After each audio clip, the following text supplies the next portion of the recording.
At the end of today's Amazon Sellers News, I'm going to talk to you about the trend in intellectual property right complaints and, more importantly, how sellers can handle IP complaints themselves. Thank you for joining me for today's Amazon Sellers News on Wednesday, October 9th, 2019. First breaking news story, you sold as new. You sold as new suspensions, whether it's a listing or an account, come from two main sources. Either your packaging is obsolete and the consumer is receiving something different than he or she would have received at the store, or your products are being returned by Amazon consumers and they're going back into your inventory. So it's really simple to avoid you sold as new issues. One, make sure your packaging is dead on what's currently in brick and mortar stores.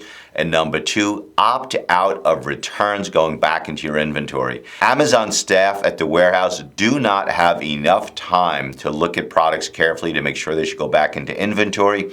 And the more it becomes automated, the robots don't have that capability.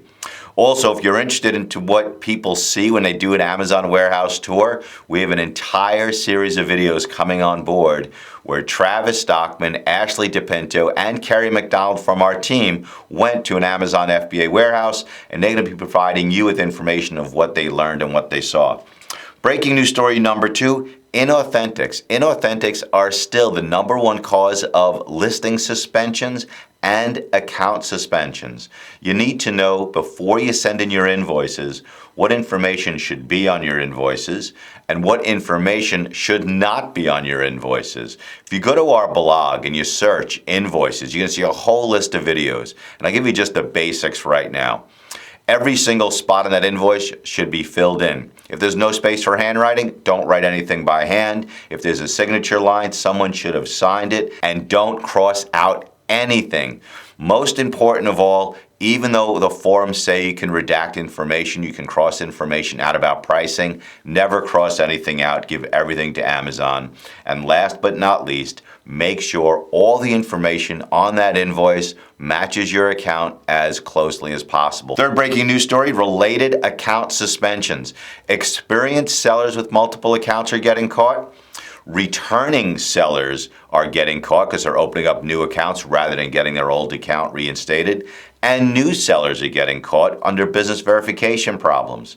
If you've had a prior account and now you're opening another account or another dozen account, or if you're in China, hundreds of accounts, you have to make sure there is absolutely no link between any of the accounts. We know a handful of the ways that Amazon tracks accounts, but Amazon is a really, really smart data-driven company. Next breaking news story, the Ninth Circuit in California decided that the Domino's Pizza website was not ADA compliant. The images were too difficult for people with vision problems to have read to them and have described to them. Domino's lost that case. Dominos asked the United States Supreme Court to review the decision, and the United States Supreme Court declined to hear it. So what does this mean to Amazon sellers? Well, Amazon is located within the Ninth Circuit. Washington State, California, it's all the Ninth Circuit. So the breaking news for sellers is that Amazon may be compelled to alter the website a bit to make the pictures match more of a verbal description that can be rendered to people with vision problems. So this is just something you need to be aware of. It's nothing you need to stress about right now, but I thought you should know about it. Upcoming events tomorrow, October 10th, 2019. I can't say it enough. Tomorrow, 12:30 p.m., Seller Labs is having an incredible online summit for Amazon sellers at 12:30 p.m. Eastern Time. Check it out. It's talking about Amazon's growing control over sellers and, more importantly, what you can do about it. Next week, the sourcing trip to India is going to be huge. Check out indiasourcingtrip.com, even if you are not going to India, because if you are a private label seller, you need to start sourcing products outside of China. Also next week, EECOM Chicago, Schaumburg, Illinois is a great event for Amazon sellers. You will hear from fantastic speakers, including Travis Stockman from this office, and also sellers at EECOM Chicago are incredibly open about sharing information between each other of what's working and helping to sell products. Also at the end of the month, October 27, 28, and 29th, Global Sources in Hong Kong, a remarkable event where you can meet reps from Chinese factories, see their samples right at the Hong Kong airport. Last breaking news story of the day. The trends in intellectual property right complaints and your power as sellers and how you should deal with them. Copyright complaints are increasing week over week now for about a month and a half. Copyright complaints when it comes to Amazon sellers has to do with verbiage, copying and pasting somebody else's words, or images, copying and pasting somebody else's pictures. You cannot use somebody else's pictures when you're creating a listing. You need to create your own. They have to be Amazon compliant. You cannot scrape images from websites. Also, you need to know when it comes to copyright, you have power in the form of what's called a counter notice. The Digital Millennium Copyright Act allows you to serve a counter notice on anybody that makes a complaint against you.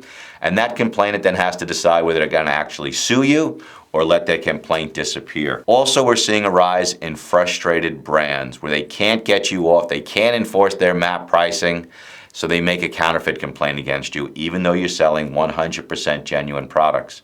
And I want to be very, very clear about counterfeit complaints against sellers who either have not delivered anything or have only sold genuine products. The leverage you have is not against Amazon. The leverage you have when a brand makes a false counterfeit complaint is against the complainant, against the brand, or against the other seller who's trying to take you out. That is your leverage. That is the person or company who has created a lawsuit against themselves. And while I do not recommend you rush into court, you use those arguments as leverage to get those complaints withdrawn. Thank you very much for joining me for Amazon Sellers News for Wednesday, October 9, 2019. Please join me tomorrow at Seller Labs Online Summit for Sellers at 12:30 Eastern Time. Seller Labs, an incredible company. And please, last but not least, please subscribe to our YouTube channel.